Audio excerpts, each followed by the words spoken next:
So this short video is intended to cover chapters 1 and 2, which happen to be about the first literary elements that you're studying in this class, which is plot structure and point of view.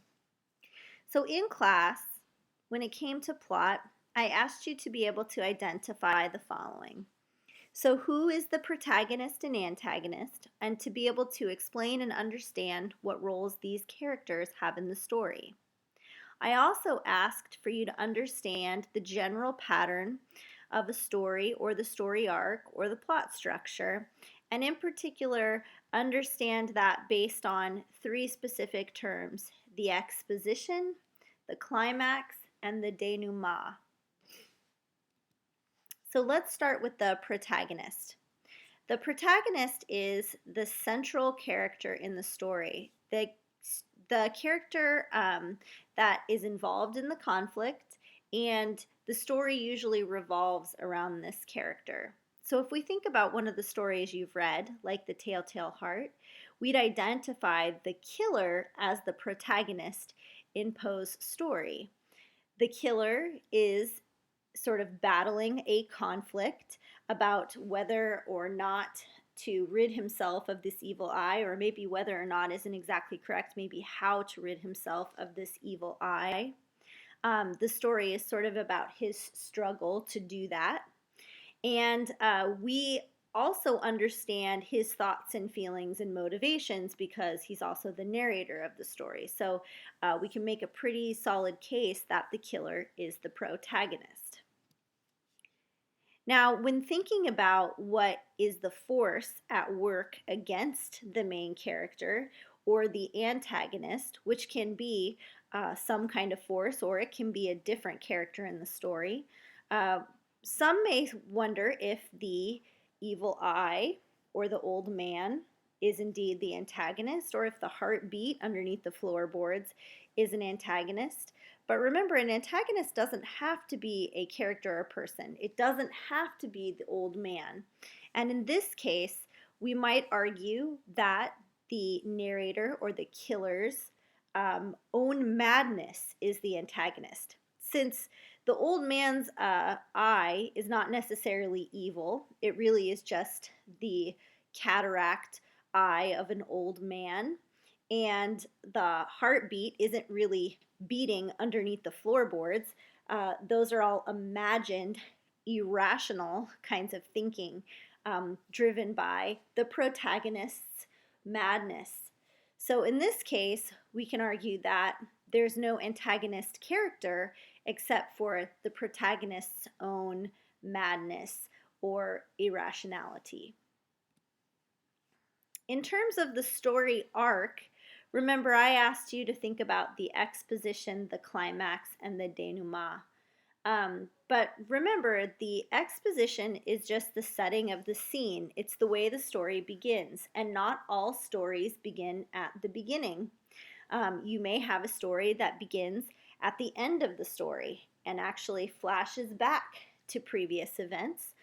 Or you may have a story that sort of begins in the middle of things. So if you take the three stories that we read for chapters 1 and 2, the A&P, The Telltale Heart, and A Rose for Emily, essentially all of those stories actually begin at the end. In A Rose for Emily, we're beginning at Emily's funeral. So after most of the action has already occurred. In A&P, we have Sammy as presumably an adult later on in life, or sometime after the event in the grocery store takes place, recalling this particular incident. And in A Telltale Heart, you have the rantings of the mad killer after the event has occurred, arguing that he's actually sane. So again, your exposition is the setting of the scene where the story begins, but it doesn't always begin chronologically at the beginning. Now, along the line to the climax, which is the incident of most tension in the story, you've got a bunch of other incidences that sort of lead to the rising action. And this can be things like, if you think about A&P, Sammy's sort of reflections on the other characters in the grocery store. You've got Stosky, his colleague, Langle, the manager, the man in the butcher shop or in the deli. You've got the way he's sort of describing and obsessing on these three young women who are going through the store. You've got his commentary on the sheep, right? The other customers. All of those kind of descriptions add to the rising action and, eventually to that climax, which is that, of that confrontation that occurs between Langle and the young women and Sammy that leads to him quitting. So the denouement is the ending of the story. And just to be clear, sometimes stories don't have clear and distinct endings. And denouement is a particularly important term because what it translates to is the tying of the knot or the bringing loose ends together. But it doesn't mean conclusion or happy ending. And those are things that you're going to see throughout the rest of class that you don't often get. Perfectly put together endings where you know where the characters are going. Sometimes you're left to guess or wonder or think towards the future on your own as a reader. So this is the general structure of the plot, and the image here is just intended to kind of show you how you sort of climb and work towards the climax and how you sort of bring it to a close with the denouement.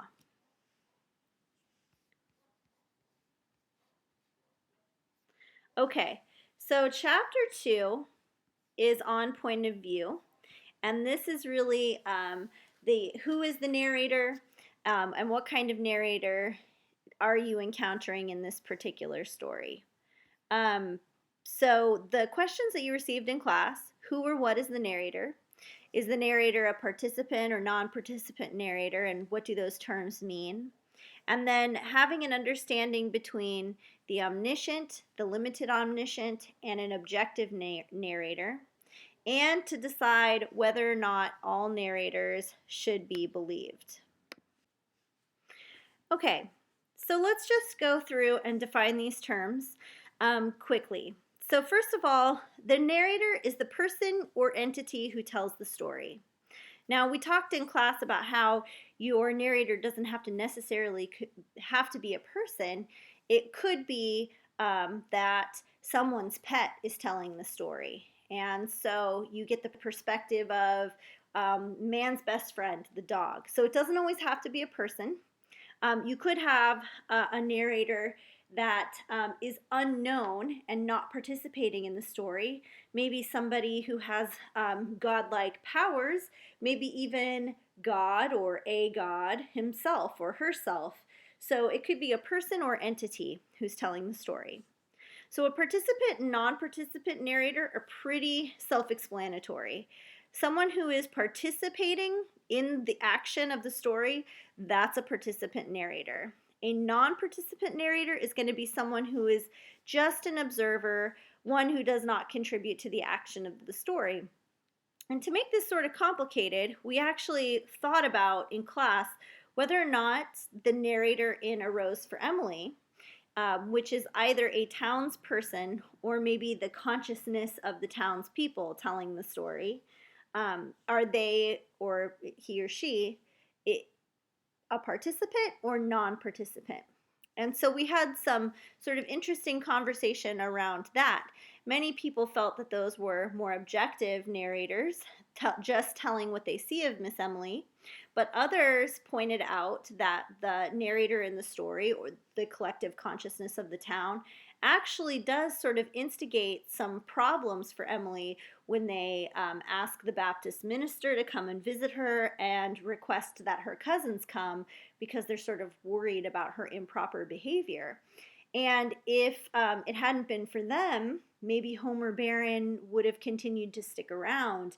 But maybe because they were pushing marriage onto her, maybe that was sort of the catalyst that made, Homer afraid to kind of be around. He didn't want pushed into marriage. As we know, he wasn't a marrying man.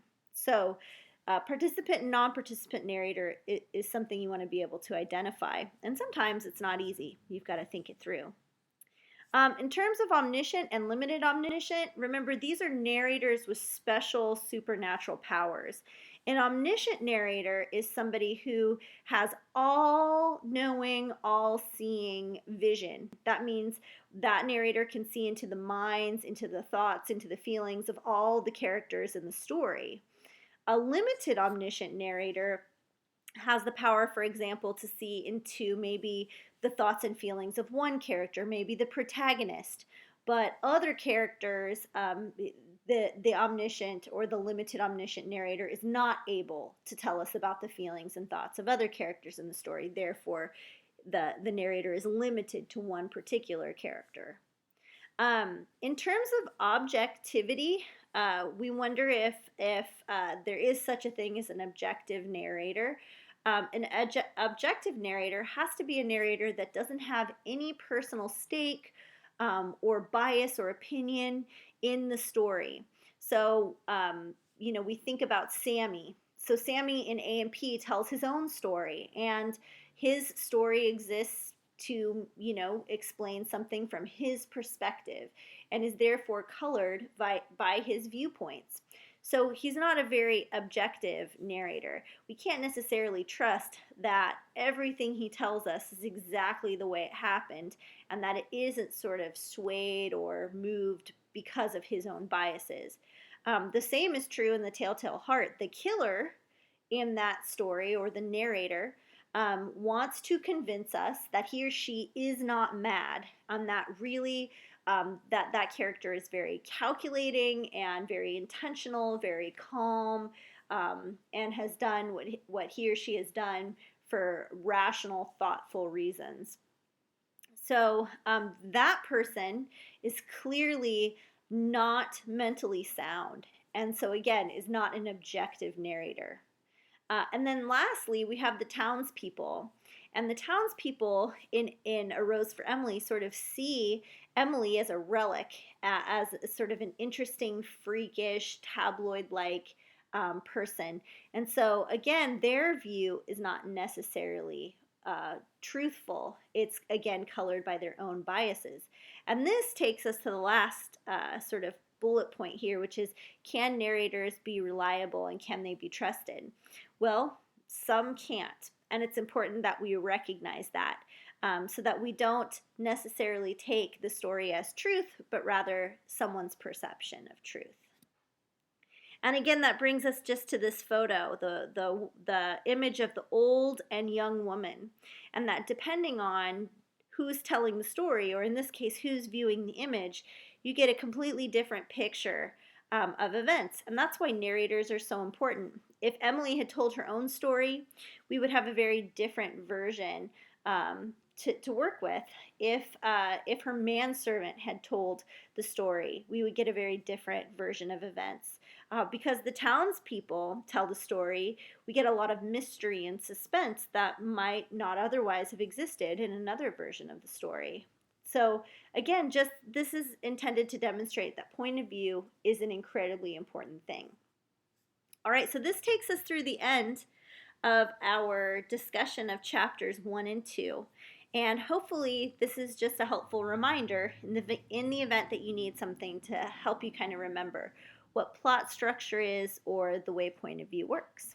All right, thanks a lot, and I'll talk to you guys next time.